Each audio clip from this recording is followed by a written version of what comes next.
My way by Kalyani എന്ന ഈ യൂട്യൂബർക്ക് 1.23 million subscribers ഉണ്ട്. ഇപ്പോൾ കുറേ പേര് ഇവർക്കെതിരായിട്ട് വീഡിയോസ് ചെയ്യുന്നുണ്ട്.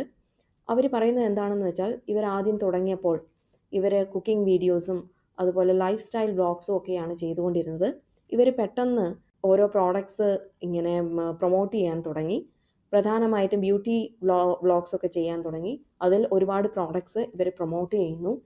ഇവർ വളരെ ഫേക്ക് ആണെന്ന് പലരും അവകാശപ്പെടുന്നു. അപ്പോൾ ഈ ആരോപണം ശരിയാണോ തെറ്റാണോ എന്നൊന്നും എനിക്കറിയില്ല. എനിക്ക് ഇതിനെപ്പറ്റി പറയാനുള്ള ഒരു അഭിപ്രായം, നമ്മൾ ചെറുപ്പം മുതലേ കാണുന്നതാണ്. ദൂരദർശനിൽ നോക്കുകയാണെങ്കിൽ അതിൽ ഒരുപാട് പരസ്യങ്ങൾ വന്നിട്ടുണ്ട്. അതിൽ അഭിനയിച്ചിരിക്കുന്ന മോഡൽസ് അല്ലെങ്കിൽ ആക്ടേഴ്സ് അല്ലെങ്കിൽ ആക്ട്രസ് ഒന്നും തന്നെ ഈ പ്രോഡക്റ്റിനെ പറ്റി ഇവരാരും റിസർച്ച് ചെയ്തവരൊന്നും അല്ല. മേ ബി അവർ യൂസ് ചെയ്തു പോലും കാണത്തില്ല. അതുപോലെ ഇതിൽ ഈ പ്രോഡക്ട്സ് എല്ലാം എങ്ങനെയാണ് ഉണ്ടാക്കിയത്, അതിനെപ്പറ്റി ഒന്നും തന്നെ ഇവർക്ക് ആർക്കും അറിയണമെന്നില്ല. ഈ പരസ്യം ചെയ്യുന്ന കമ്പനികളായാലും അതിൽ അഭിനയിക്കുന്നവരായാലും അവരുടെ മെയിൻ ഉദ്ദേശം എന്ന് പറയുന്നത് അവർക്ക് കിട്ടുന്ന ഇൻകം പ്രതീക്ഷിച്ച് മാത്രമാണ് ഇവർ ഈ പരസ്യങ്ങളെല്ലാം ചെയ്യുന്നത്. അതാരായാലും. അപ്പോൾ കാലം മാറി മാറി വന്നു. ദൂരദർശൻ മാറി, ഒരുപാട് ചാനൽസ് വന്നു. അതിലും ഒരുപാട് പരസ്യങ്ങൾ ഉണ്ട്. എല്ലാ ചാനൽസിലും ഒരുപാട് പരസ്യങ്ങളുണ്ട്. അതിലെല്ലാം ഓരോ നടന്മാർ അല്ലെങ്കിൽ നടിമാർ അല്ലെങ്കിൽ ഏതെങ്കിലും മോഡൽസ് ഒക്കെയാണ് ഈ പരസ്യങ്ങൾ ചെയ്തുകൊണ്ടിരുന്നത്. പിന്നീട് കാലം മാറി, നമ്മുടെ യൂട്യൂബിൻ്റെ കാലം വന്നപ്പോഴത്തേക്ക് ഒരുപാട് വ്ളോഗേഴ്സ് വന്നു. വ്ളോഗേഴ്സിൽ ഒരുപാട് സബ്സ്ക്രൈബേഴ്സ്. അപ്പോൾ മാക്സിമം ഏത് കമ്പനി ആയാലും അവരുടെ ഒരു പ്രോഡക്റ്റ് പുറത്തിറക്കുമ്പോൾ അവരുടെ ഉദ്ദേശം എന്ന് പറഞ്ഞാൽ മാക്സിമം ആളുകളിലേക്ക് ഈ പർട്ടിക്കുലർ പ്രോഡക്റ്റ് എത്തിക്കുക എന്നുള്ളതാണ്. അപ്പോൾ അതിനുവേണ്ടി അവർ ഈ വ്ളോഗേഴ്സിനെ സമീപിക്കുന്നു.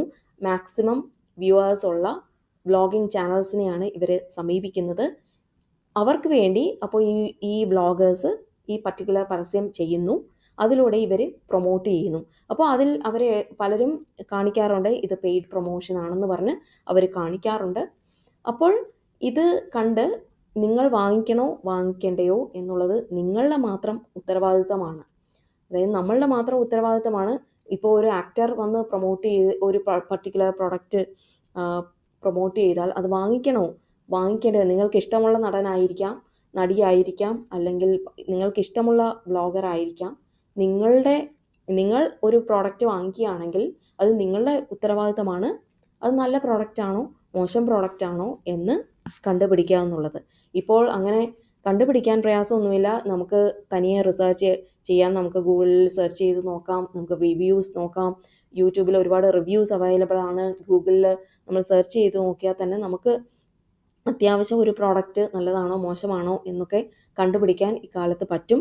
അപ്പോൾ അത്തരത്തിൽ നിങ്ങൾ നല്ല പ്രോഡക്റ്റ് ആണ് എന്ന് ഉറപ്പുവരുത്തുക. അതുപോലെ നല്ല പ്രോഡക്റ്റ് ആയിട്ട് ഉള്ള നല്ല ബ്രാൻഡിൻ്റെ പ്രോഡക്റ്റ് ആയിരിക്കും. ചിലപ്പോൾ നിങ്ങൾ യൂസ് ചെയ്ത് കഴിയുമ്പോഴായിരിക്കും ചിലപ്പോൾ നിങ്ങൾക്ക് വല്ല അലർജി ഉണ്ടാകുന്നത്. അപ്പോൾ അലർജി ഉണ്ടാകുമ്പോഴാണ് നിങ്ങൾക്ക് മനസ്സിലാകുന്നത് നിങ്ങൾക്ക് ഈ പർട്ടിക്കുലർ പ്രോഡക്റ്റ് നിങ്ങൾക്ക് ഇപ്പോൾ ഉപയോഗിക്കാൻ പറ്റില്ല എന്ന് മനസ്സിലാകുന്നത്. അപ്പോൾ നിങ്ങൾ നിങ്ങളുടേതായ റിസർച്ച് നടത്തിയതിന് ശേഷം മാത്രം എല്ലാ പ്രോഡക്ട്സും ഉപയോഗിക്കുക.